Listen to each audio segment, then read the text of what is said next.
எல்லாரும் என்ன சொல்லுவாங்கன்னா ரெண்டு பேரும் ஒன்று அப்படின்னு சொல்லுவாங்க. கேள்விப்பட்டிருக்கீங்களா? ஹரியும் சிவனும் ஒன்று அப்படின்னு சொல்லுவாங்க. இங்கே பார்த்தோம்னா ரைட் சைடில் யார் இருக்காங்க? ரைட் சைடில் பிளாக்ல இருக்காரு. யார் இருக்காங்க? விஷ்ணு. கரெக்ட். லெஃப்ட் சைடில் பார்த்தோம்னா ஒயிட்ல இருக்காரு சிவா. ஸோ அதே மாதிரி ரைட் சைடில் வந்து விஷ்ணுக்கு பக்கத்தில் லக்ஷ்மி இருக்காங்க. லெஃப்ட் சைடில் சிவபெருமான் பக்கத்தில் பார்வதி தேவி இருக்காங்க. அதுக்கப்புறம் தனியாகவும் ஒரு சிவா இருக்காரு, அதுவும் பார்க்கலாம் நீங்க. கீழே பார்த்தீங்கன்னா ஒரு கோபால் இருக்காரு. அதுக்கப்புறம் விஷ்ணு சரண் இருக்காங்க. அதுக்கப்புறம் இந்த எக்ஸ்ட்ரீம்ல பார்த்தீங்கன்னா ஒரு ஜெகநாதர் ஒருத்தர் இருக்காரு.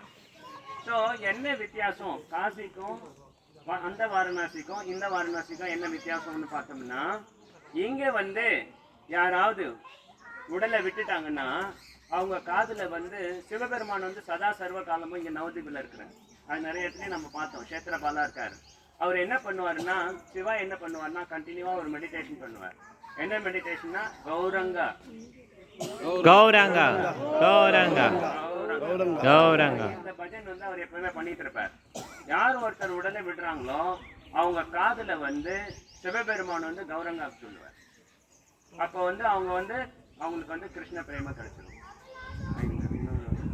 எதுக்காக வந்து இந்த தன்னுடைய விஷ்ணு வந்து தன்னுடைய உடல்ல பாதியை வந்து ஏன் கொடுத்துருக்கிறாருன்னா, அந்த சிவாக்கு பாகவதத்துல ஒரு ஸ்லோகம் இருக்கு. நின்னகானாம் யதா கங்கா தேவானாம் அச்சுதா தேவானாம் அச்சுதா மகை புராணானாம் வைஷ்ணவானாம் யதா சம்பு. ஸோ வைஷ்ணவர்களே உயர்ந்தவர் வந்து சிவபெருமான்.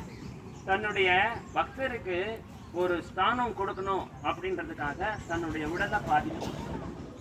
ஸோ மற்றவங்க என்ன நினைப்பாங்கன்னா, ரெண்டு பேரும் ஒன்றுன்னு நினைப்பாங்க.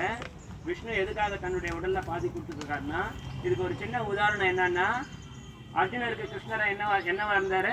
தேரோட்டியா இருந்தார். அர்ஜுனனுக்கு சேவை பண்ணார். அதனால நம்ம வந்து கிருஷ்ணரோட மாஸ்டர் வந்து அர்ஜுனன் நம்ம நினைக்க முடியுமா? தன்னுடைய பக்தருக்கு வந்து சேவகனா சேவை பண்ணினார்.